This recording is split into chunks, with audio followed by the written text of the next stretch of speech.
moment Patricia Hendris snapped that photo of my garden shed, I knew something ridiculous was coming. She strutted across the cul-de-sac like she was marching to court, phone in hand, snapping pictures like she'd discovered a crime scene. Except the crime was a simple wooden shed I'd built behind my own house, sturdy, level, and perfectly up to code. Patricia was the self-appointed sheriff of our HOA, a woman who treated every mailbox color and lawn edge like federal law. When she saw my shed, her eyes lit up with the kind of excitement only petty people get when they think they've caught someone breaking a rule. By the time I came out with my morning coffee, she was already crouched by the fence, measuring tape dangling from her neck. "Mr. Lewis," she said in that nasal tone that could curdle milk, "you can't just erect structures without prior approval." I sipped my coffee and gave her a calm smile. "You sure about that?" "Oh, I'm absolutely sure," she huffed. "You'll be hearing from the HOA. That shed violates Section 4B, non-permitted structures." She marched off like she'd won a medal. I didn't bother stopping her. Not yet. See, what Patricia didn't know, what made me grin behind that coffee mug, was that I'd been a licensed building inspector for 15 years. My job was to enforce code, approve construction, and sign off on structures just like the one sitting in my backyard. I knew every inch of regulation by heart. My shed wasn't just legal, it was textbook perfect. But Patricia didn't stop with photos. That evening, I got the violation notice, slipped into my mailbox with her signature, scrawled at the bottom. It demanded that I dismantle the shed within 7 days or face a fine. The letter was written like a threat, printed on HOA letterhead, and completely baseless. I could have just written back with proof of compliance. But something in her smug tone earlier made me decide otherwise. I wanted her to dig her own hole first. The next day, I drove my city truck, complete with the official seal, right into our neighborhood. You should have seen Patricia's face when she saw it parked in front of my house. She froze mid-stride, clipboard in hand, realizing she might have picked the wrong violator to mess with. And that's when the real fun began. The next morning, Patricia's curiosity got the better of her.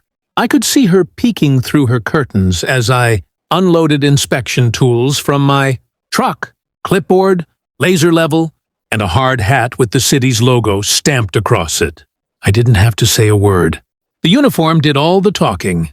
By noon, half the neighborhood knew. Word spread faster than wildfire that the man Patricia had reported wasn't some rule-breaking homeowner, but the very inspector who approved their homes when they were built. You could practically feel the power shift. I began doing what any professional would, conducting a quiet, thorough check of my own shed. I took pictures, recorded dimensions, and noted materials just as protocol demanded. Not because I needed to prove myself to Patricia, but because I wanted a perfect record for what was about to come. Around 3 o'clock, she came storming over, clutching her HOA binder like a holy book. "Mr. Lewis," she snapped, "this display of intimidation isn't necessary. I've already filed a formal complaint with the HOA board." I turned slowly, lifting an eyebrow. "That's so? Because I've filed a formal notice with the city's Department of Building Compliance. Turns out, there's been a lot of unapproved modifications around this neighborhood." The color drained from her face. "Modifications?" she stammered. I flipped open my clipboard. "Oh, you know, improper fences, illegal patio extensions, unauthorized pergolas. Things the HOA should have caught. But since I'm already here, maybe I'll take a look around." You could have heard a pin drop. Patricia's posture shifted from aggressive to panicked in an instant. You can't just inspect people's homes." "Actually," I said, holding up my badge, "I can. Especially if there's an active complaint under review." Her jaw clenched. She realized she'd started something she couldn't control. The next few days were pure poetry.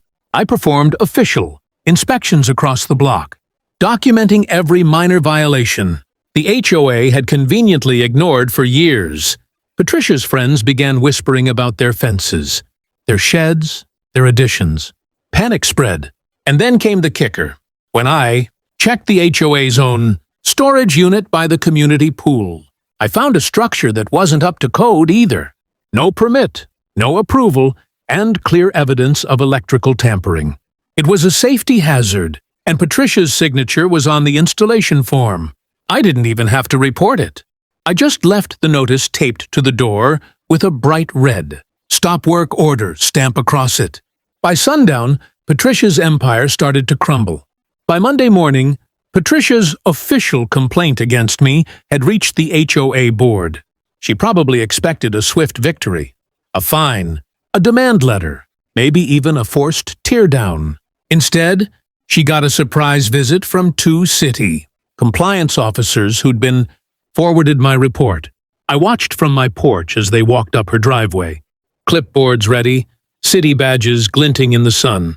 Patricia greeted them with that fake smile she used when she thought she was in control. But the moment they started reading her the violations I'd documented, her smile froze like wet cement. "Mrs. Hendris," one officer said, "we've discovered several unauthorized structures under your management, including a storage unit wired for electricity without a permit." Patricia's eyes darted toward me across the street. I gave her a friendly wave. Her voice rose an octave. "This is ridiculous. That's community property. Surely you can't blame me for that." The officer flipped the clipboard around and pointed to the signature line on the form. "Is this your name?" She swallowed hard. "Well, yes, but..." They didn't need to hear the rest. The HOA's own president had just confessed to the very kind of violation she'd accused me of. Karma had punched its time card. Within 48 hours, the HOA board held an emergency meeting. I attended quietly in the back, while Patricia stood up front, pacing, trying to spin her story. She called me vindictive, unprofessional, even a threat to the community. Then I stood up and laid my inspection binder on the table. "Everything in here," I said evenly, "was conducted within my legal authority. And I'll remind everyone that I didn't issue a single citation until your HOA president filed a false complaint." The room went silent. You could hear paper rustling, the air conditioner humming, and Patricia's composure cracking like glass. One board member finally spoke. "Patricia, you knew he was a building inspector?" She hesitated. "I didn't think it mattered." That line sealed it. The board voted unanimously to suspend her pending investigation. But it didn't stop there. The city issued a $5,000 fine for unpermitted electrical work on the HOA's property. Her reputation, once polished to a shine, was now tarnished in public record. The same neighbors who'd once feared her began avoiding her altogether. Doors closed when she walked by. Conversations stopped mid-sentence. And for the first time, Patricia Hendris had no one left to boss around. A week after the investigation began, Patricia's reign was effectively over, but she didn't know when to quit.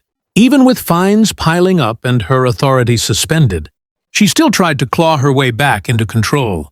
Flyers appeared around the neighborhood. Overnight, anonymous letters calling me a bully, claiming I'd abused my position to humiliate her.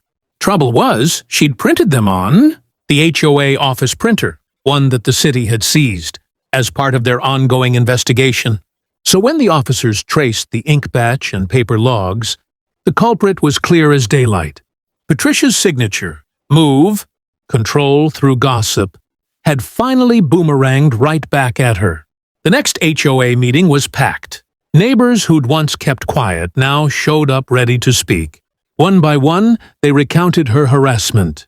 Fines for flower pots, warnings for paint shades, even threats over holiday decorations. Every petty act came spilling out like a flood she could no longer contain. When it was my turn, I didn't gloat. I simply said, all I ever wanted was to build a shed on my property, legally, safely, and without interference.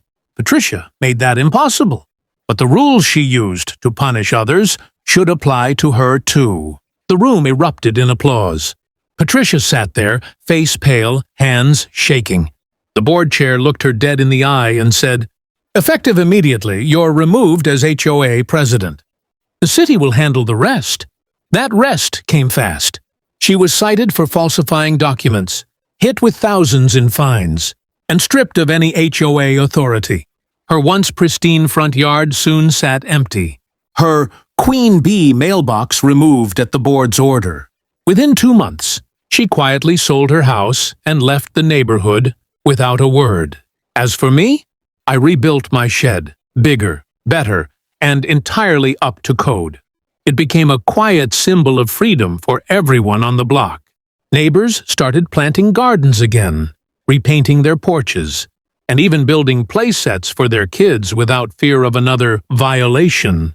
Sometimes I'd catch new families moving in, and they'd ask, "Hey, what happened to the old HOA president?" I'd smile, lean on my perfectly level fence, and say, "Let's just say she got inspected and didn't pass." The neighborhood finally felt like home again, free from the tyranny of petty rules and power trips. And my shed? It still stands strong, a little reminder that sometimes the best way to fight back is by building something that lasts. If you enjoyed watching Karen finally get what she deserved, make sure to like, drop a comment about your favorite moment, and subscribe for more crazy HOA stories every week.